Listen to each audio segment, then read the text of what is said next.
Assalamualaikum warahmatullahi taala wabarakatuh. Salam sejahtera dan selamat petang. Bersama dengan saya adalah Datuk Dr. Rohaizat dan Dr. Nohayati Rusdi. Kementerian Kesihatan Malaysia ingin memaklumkan bahawa terdapat 55 kes yang telah pulih dan dibenarkan discharge pada hari ini. Ini menjadikan jumlah kumulatif kes yang telah pulih daripada jangkitan COVID-19 dan telah discharge pada ward adalah sebanyak 4,087 kes, iaitu bersamaan dengan 68.75% daripada jumlah keseluruhan kes.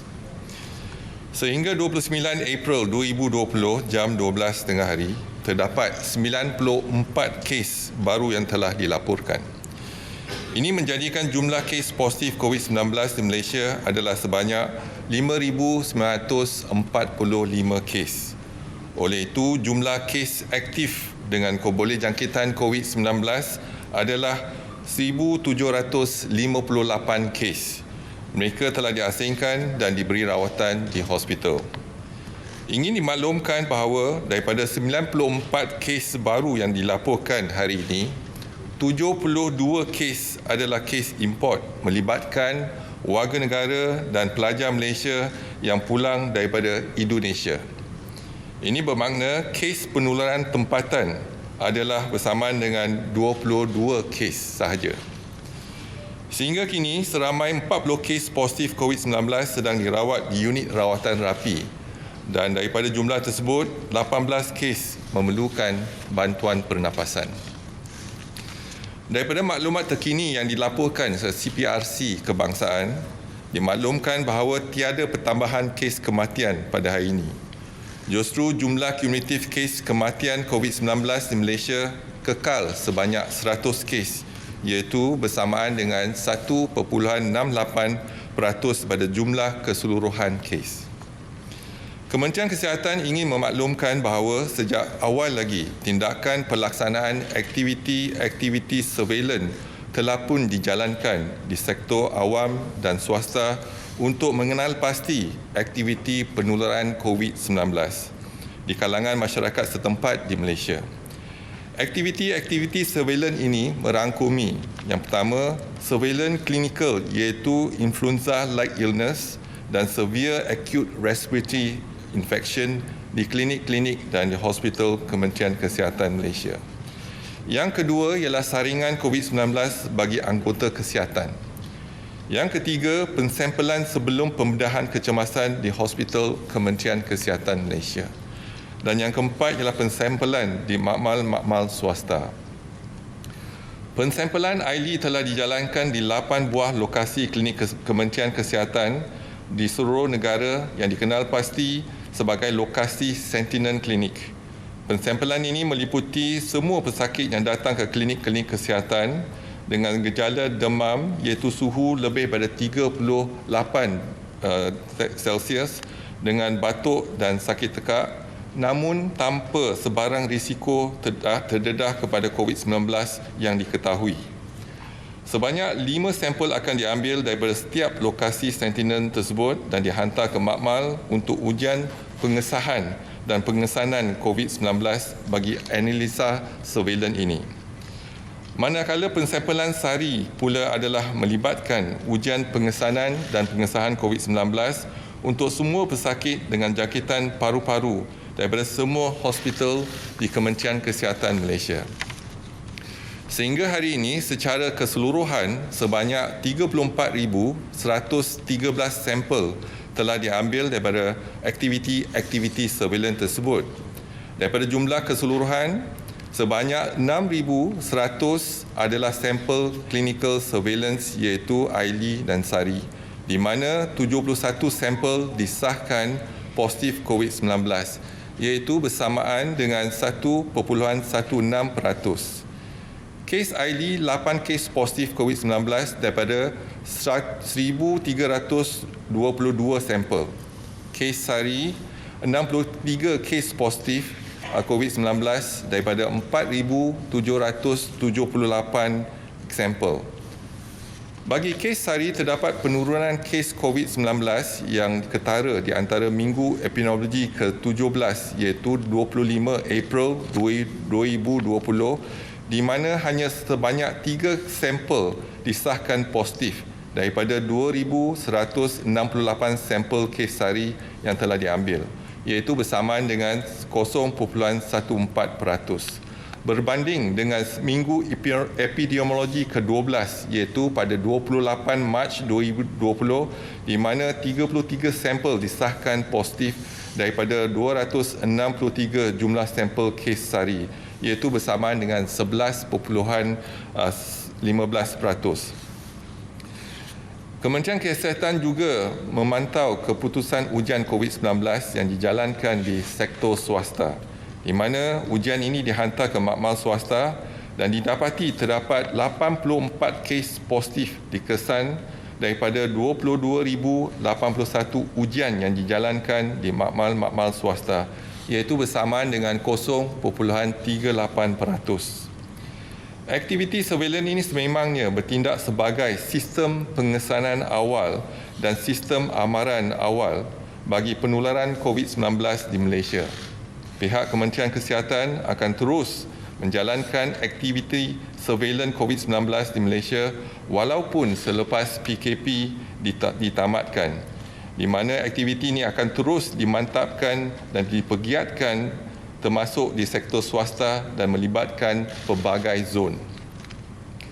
Rakyat Malaysia dinasihatkan agar terus mengamalkan tahap kebersihan yang optimum pada setiap masa, seperti kerap mencuci tangan dengan menggunakan air dan sabun serta mengamalkan jarak sosial yang selamat sekurang-kurangnya 1 meter daripada orang lain.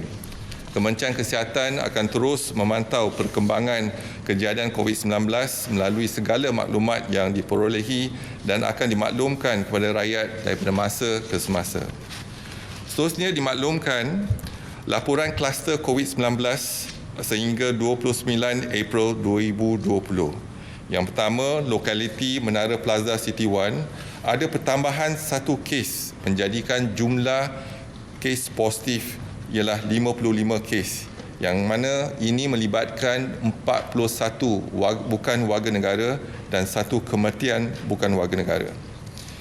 Yang kedua ialah lokaliti Selangor Mansion, iaitu tiada pertambahan kes yang baru dan jumlah kekal ialah 168 kes positif, di mana bukan warga negara ialah 151 kes. Lokaliti Malayan Mansion tiada pertambahan, kekal 12 kes, di mana bukan warga negara ialah 10 kes. Kampung Sungai Lui tiada pertambahan, kekal dengan 157 kes. Pusat Bandar Utara dan sekitar Pasar Borong pertambahan 5 kes, iaitu menjadikan jumlah baru 79 kes, di mana bukan warga negara adalah 90. Dan daripada 79, 14 adalah di luar kawasan PKPD. Untuk lokaliti Selayang, tiada pertambahan kes, kekal dengan 1 kes yang bukan warga negara. Seterusnya dimaklumkan kluster perhimpunan di Masjid Seri Petaling. Sampel yang diambil setakat ini ialah 32,590 dan kes yang positif ialah 2,167 melibatkan 5 generasi. Seterusnya kita ke jumlah pelajar dan guru dan kaki tangan di madrasah ataupun sekolah tabligh, sekolah tahfiz, ya, ada 311 kes. 311 madrasah dan sekolah tahfiz telah dikenal pasti, dan jumlah yang pelajar dan guru dan kaki tangan adalah 15,347. Yang telah disaring adalah 6,943 bersamaan dengan 45.2%, dan kes yang positif adalah 376 kes bersamaan dengan 5.4%. Dan laporan penggembaraan Malaysia ataupun warga negara Malaysia yang pulang dan telah disaring, didapati kes yang positif adalah 226 kes yang positif, dan hari ini ada tambahan 72 kes yang positif daripada warga negara ataupun pelajar yang pulang daripada Indonesia. Seterusnya, laporan kluster COVID-19 sehingga 29 April 2020. Kluster pertama ialah pesantren, iaitu pertambahan 72 kes baru, iaitu daripada warga negara dan juga pelajar yang pulang pada Indonesia. Dan jumlah kes sekarang ialah 164 kes. Untuk kluster Madrasah Sungai Salan, ada pertambahan 4 kes menjadikan jumlah 81 kes. Untuk kluster petugas kesihatan Sabah, ada pertambahan 2 kes menjadikan jumlah 35 kes. Untuk kluster kejuruteraan di Kuantan, ada pertambahan 1 kes menjadikan jumlah 62 kes. Untuk kluster petugas kesihatan Kuching, ada pertambahan 1 kes menjadikan jumlah 54 kes. Untuk kluster flat Kampung Baru, ada pertambahan 1 kes menjadikan jumlah keseluruhan 37 kes. Dan untuk kluster-kluster yang lain, tiada pertambahan, kekal jumlah masing-masing. Dan saya buka kepada persoalan kalau ada apa-apa pertanyaan. Silakan. Good evening, Dato'. I've got 2 questions. First question is, as we are starting the recovery phase today, will MOH be relaxing or lifting the restrictions on personal exercise, solitary exercises such as jogging and walking around the public places? The second question is a follow-up from yesterday. You said yesterday that the SOP for services sector is ready. So the public would like to know when will that be released as they prepare for post-MCO operations. Thank you, sir. Thank you very much. Certainly, we are looking into in terms of easing the MCO, but then there's actually, you have to follow the guiding principle of the Ministry of Health. We have actually provided the guiding principle. Now we are in the process of looking into the SOP of every sector and to be considered. And I think the announcement will be made in soon. Second is regards to exercise, that is also part of our SOP. Then certainly we will consider in terms of there's no close contact exercise, for example, close contact sports. So that also will be considered, provided they follow our guiding principle, that is social distancing, and make sure that there's no public gathering, etc. So these are some of the steps that we are looking into the details, and it will be announced soon.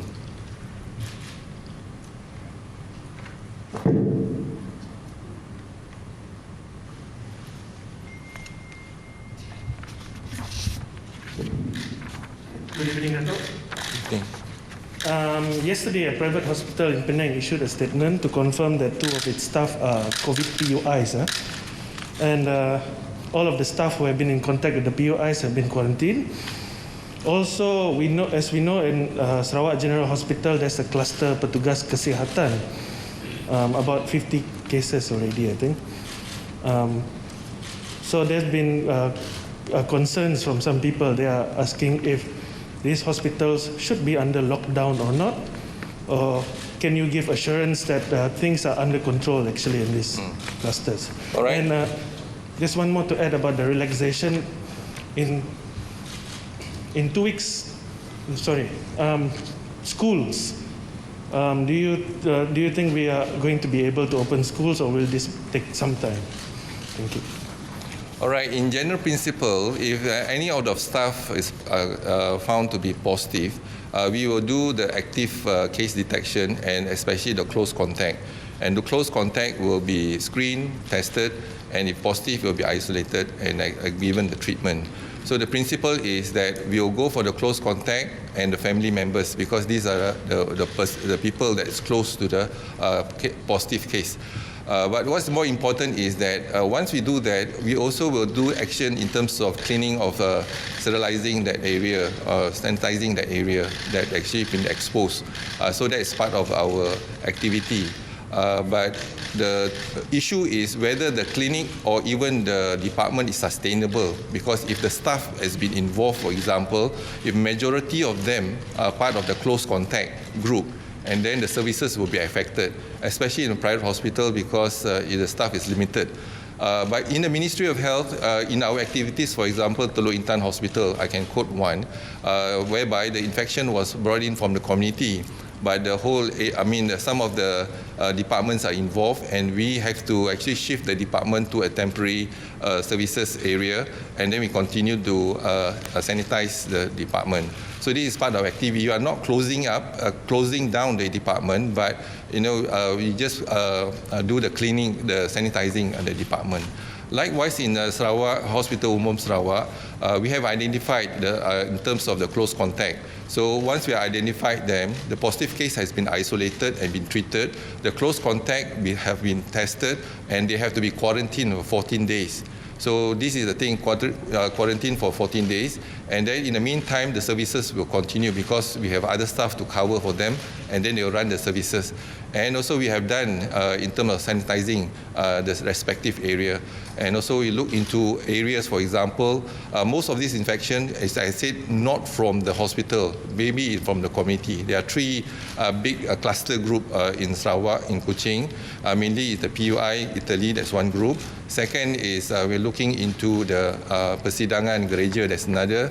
And third is the healthcare workers. So the infection may be from the community back to the hospital. And those are involved in the ICU care or taking care of COVID patients, none of them have been infected. But these are the staff healthcare workers from other departments. That's why I think we are looking into confined space, for example, in the pantry. Maybe the infection in the pantry, so the sanitizing activities has been done. And also crowded spaces, and we try to avoid that and make sure that in terms of the close communication between the staff actually have to be at least a distance of 1 meter. So I think more important is the social distancing, practicing hand hygiene, continue to regularly use sanitizer to wash your hands. These are the measures that we have taken. It's under control but we do see cases, or there's no exponential increase or surge of cases. Mainly, we look at the three clusters in Sarawak. There's no increase of cases, but there may be one or two. This exposure perhaps occurred 2 weeks ago. So I think it's under control at the moment. As far as school is concerned, as we, Ministry of Health, we suggested and proposed that we start the economic sector first. The social and education sector will delay a bit. Let us do for the allow the economic sector to start, and then hopefully we'll monitor the situation within 2 weeks or even 4 weeks, and then before we can actually decide or propose the social and education sector to reopen. Datuk, pada 26 April lepas, Menteri Kesihatan telah membuat kenyataan media bahawa terdapat 2 lokasi di bahagian Samarahan Sarawak perlu diberi penekanan bagi tujuan mengesan secara aktif kes COVID-19. Dikatakan hampir 3,000 individu perlu dikesan kerana mereka dipercayai mempunyai kontak rapat dengan kes sebelum ini. Adakah ini merupakan angka baru kontak rapat yang perlu dikesan ataupun mempunyai kaitan dengan 2,484 individu yang mempunyai kontak rapat dengan kes positif dan masih belum tampil untuk membuat saringan? Terima kasih. Terima kasih. Yang ini berkaitan dengan kluster di Sarawak. Jadi kita percaya seperti kumpulan tabligh juga, kluster gereja dia pergi ke rumah. Jadi sama ada mereka yang terdedah kepada mereka juga adalah berisiko. Jadi kita dapati ada 2 taman di situ, iaitu melibatkan lebih kurang 2,000-3,000 penghuni di taman tersebut. Jadi apa yang dilaksanakan di Kementerian Kesihatan ialah kita pertingkatkan pengesanan dan kita nasihatkan mereka yang ada terdedah kepada persidangan gereja ini tampil ke depan untuk mereka disaring dan diuji. Dan kita akan laksanakan semua penghuni di 2 taman tersebut untuk menjalankan ujian. Jadi dalam proses tindakan kita lah. Jadi kita harapkan seperti kumpulan-kumpulan kluster yang lain, kalau mereka disyaki ada pendedahan kepada kes-kes yang positif, sila tampil ke klinik-klinik kesihatan supaya kita dapat saring mereka dan uji mereka. Yang itulah yang tindakan kita setakat ini. Dan juga saya ingin maklumkan yang sekarang ni, minggu ni mungkin hari Jumaat kita akan terima batch pertama lah, yang itu Korean antigen test kit yang kita telah ada kelewatan sikit, tapi hari Jumaat ni kita akan terima lebih kurang 50,000 antigen rapid test kit.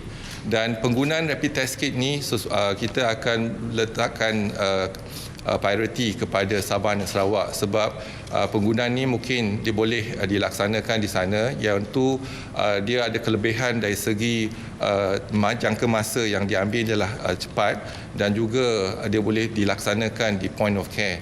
Tetapi kalau kita lihat dari segi logistik di Sabah dan Sarawak, mungkin dari segi pengangkutan spesimen dan sebagainya. Jadi dengan menggunakan kaedah antigen rapid test kit, kita akan bagi keutamaan kepada Sabah dan Sarawak, dan juga kita akan tempatkan dua biosafety cabinet di KLIA, yang dua untuk penumpang-penumpang transit contohnya, kita juga boleh laksanakan ujian tersebut. Jadi batch yang pertama akan sampai hari Jumaat ni, batch yang kedua 100,000 lagi akan sampai hari Sabtu. Jadi mungkin minggu depan kita boleh laksanakan, kita akan agihkan antigen rapid test kit dan melatih staff-staff kita untuk menggunakan antigen rapid test kit. Dan dari segi BGI, IMR telah pun dalam persiapan untuk melaksanakan ujian BGI, iaitu sebanyak 5,000, tapi akan sekarang ni kita tengah mulakan ujian, tetapi akan menjalankan ujian RT-PCR ni mula minggu depan. Iaitu mungkin akan pertambahan, kalau kita lihat IMR pertambahan mungkin dalam 21,000, tetapi yang MKK Majlis Makmal Kebangsaan Kesihatan Awam di Kota Kinabalu akan dilaksanakan mungkin lewat seminggu. Jadi selepas IMR memula dulu, iaitu tambahan 1,000 lagi RT-PCR. Ada 3 soalan. Yang pertama,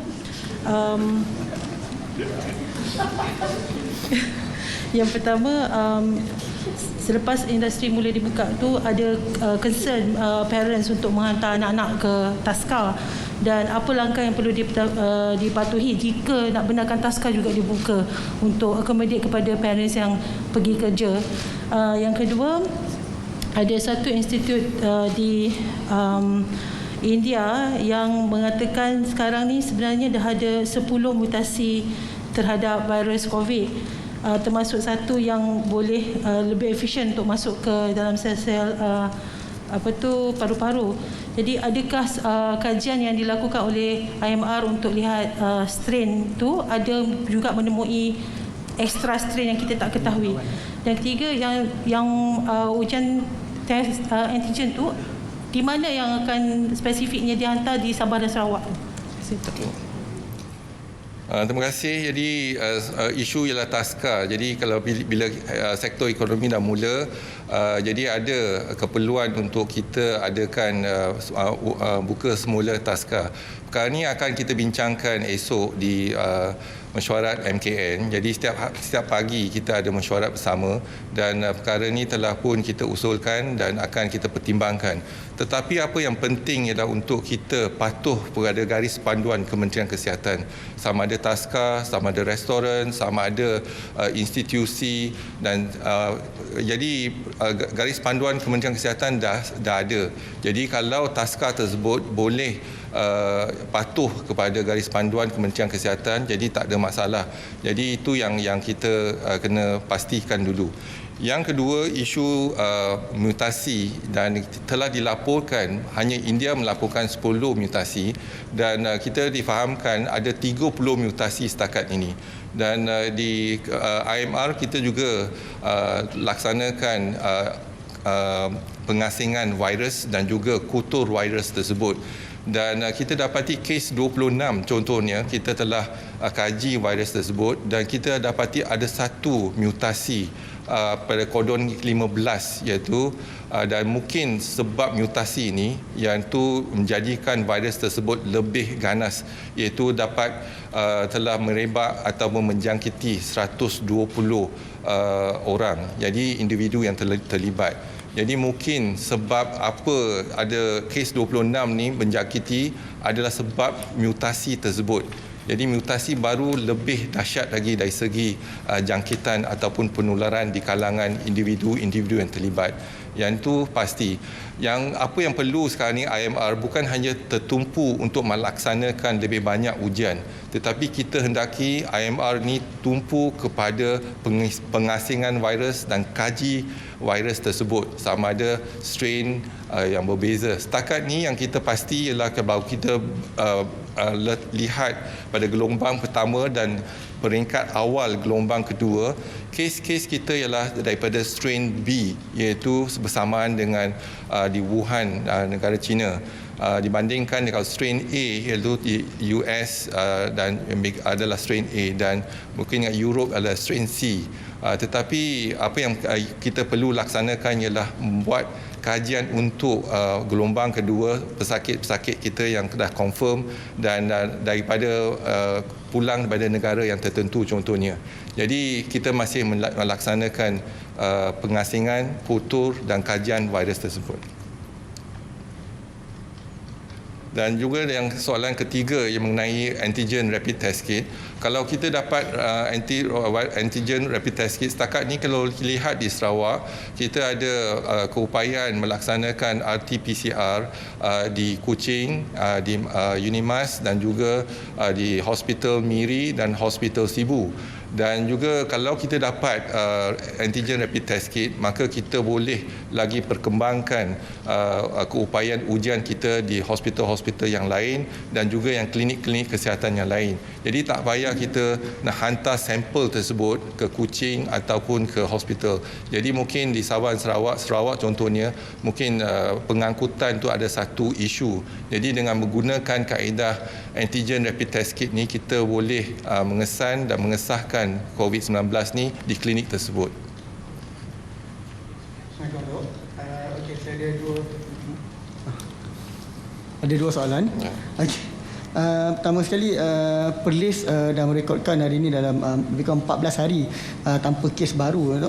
Adakah KKM akan recommend untuk relaxkan PKP di sana, tapi mungkin sebab dia adalah border dengan Thailand, mungkin ada pendekatan lain pada border. Dan yang kedua, berkaitan dengan announcement MITI semalam, KKM sebelumnya dia cakap bahawa untuk soft landing, adakah dengan membuka 100% industri ni sebenarnya adalah sebahagian daripada soft landing yang ingin diperkenalkan KKM? Terima kasih.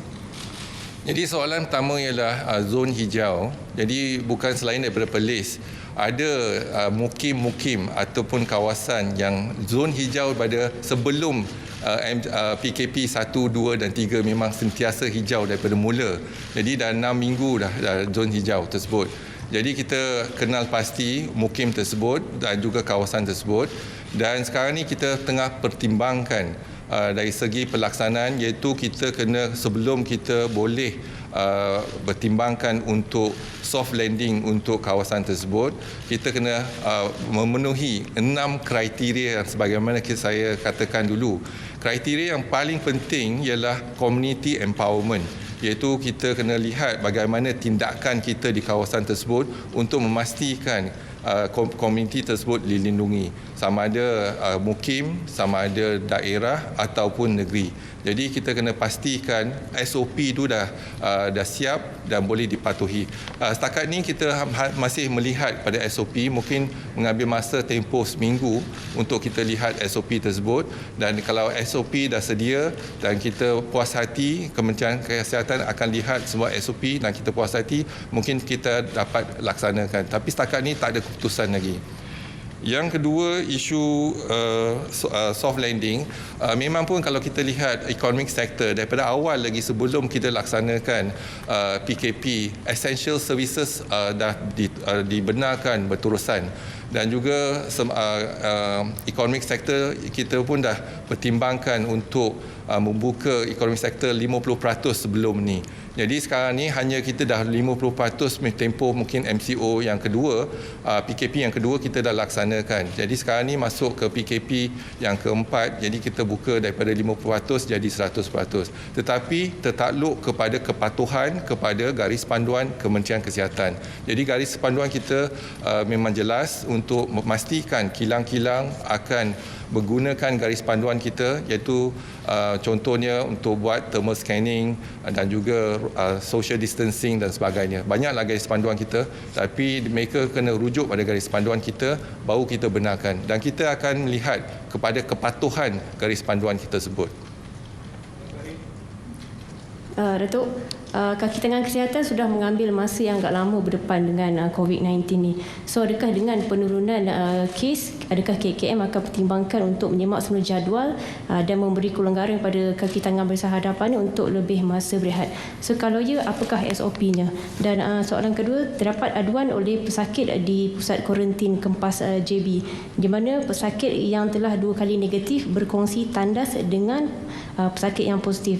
Dan apabila ditanya kepada petugas kesihatan, mereka beritahu ia adalah SOP dan jangkitan tidak akan berlaku di tandas. Mohon Datuk beri penjelasan. Terima kasih. Okey, yang pertama melihat pada kes makin kurang. Jadi sekarang ni kalau kita lihat pada penggunaan ICU pun dah berkurang. Jadi pesakit-pesakit yang memerlukan bantuan pernafasan pun dah berkurang. Dan jadi mungkin ada masa untuk kaki tangan kita berehat, dan juga kita akan lihat pada jadual kaki tangan tersebut. Contohnya satu lagi yang kita telah laksanakan, kita ada hospital sementara di MAIPS, dan sekarang ni kita akan pindahkan pesakit-pesakit kita daripada hospital Kuala Lumpur ke hospital MAIPS, iaitu kes-kes yang gejala ringan ataupun tiada gejala tetapi positif. Kita akan pantau dan rawat mereka di hospital MAIPS. Dan kes-kes yang severe ataupun kes yang kategori 4 dan 5 kita akan pindahkan ke hospital Sungai Buloh contohnya. Dan juga kita akan bebaskan hospital Kuala Lumpur untuk sementara, jadi mereka boleh fokus kepada aktiviti-aktiviti yang lain. Dan saya ingin ingatkan yang walaupun kita ada 7 hospital COVID dan 33 hospital hybrid, iaitu COVID dan bukan COVID, jadi perkhidmatan di Kementerian Kesihatan masih berterusan. Walaupun jadi pembedahan emergency, hanya pembedahan elektif kita tangguhkan sebab elektif, tetapi pembedahan emergency, rawatan kepada pesakit-pesakit kanser dan sebagainya masih berterusan.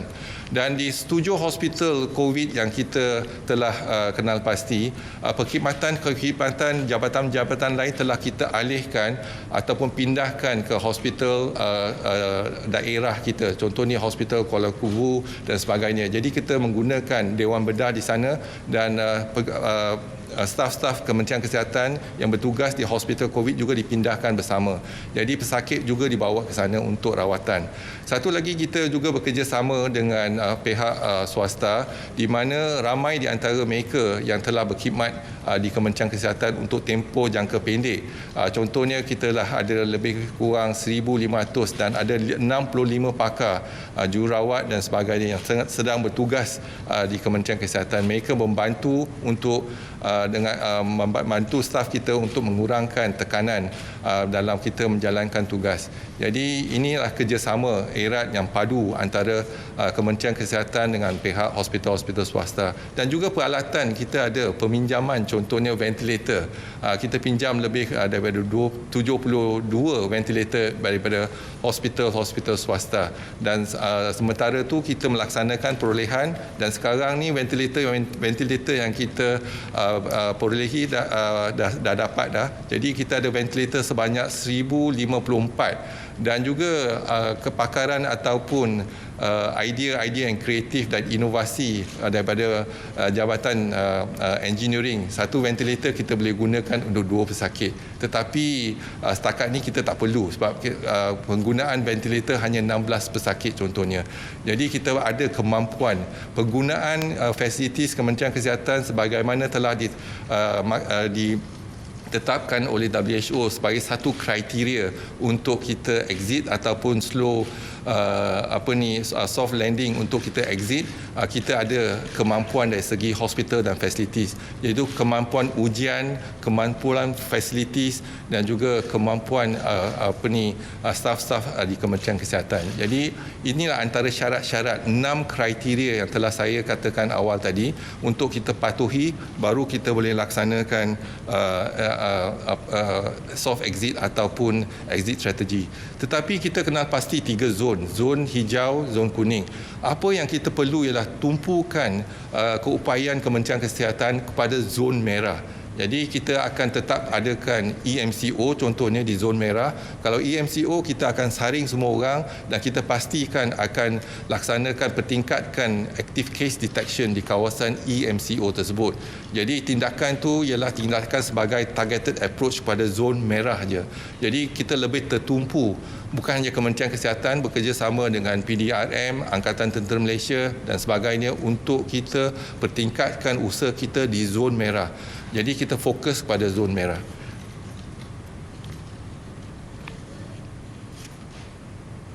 Sekali lagi soalan 2. Mengenai khususnya tandas pesakit positif dan negatif. Yang tandas tu kita akan semak, akan lihat sama ada dakwaan tersebut betul ke tidak. Biasa dia kita asingkan, iaitu yang kes-kes yang positif kita asingkan daripada kes-kes yang negatif. Jadi mungkin ada tanggapan yang negatif tu jadi positif, jadi menggunakan tandas yang sama. Jadi yang tu hanya satu dakwaan, kita akan siasat dan kita akan maklumkan nantilah. Okey, terima kasih. Sekian. Wassalamualaikum warahmatullahi wabarakatuh.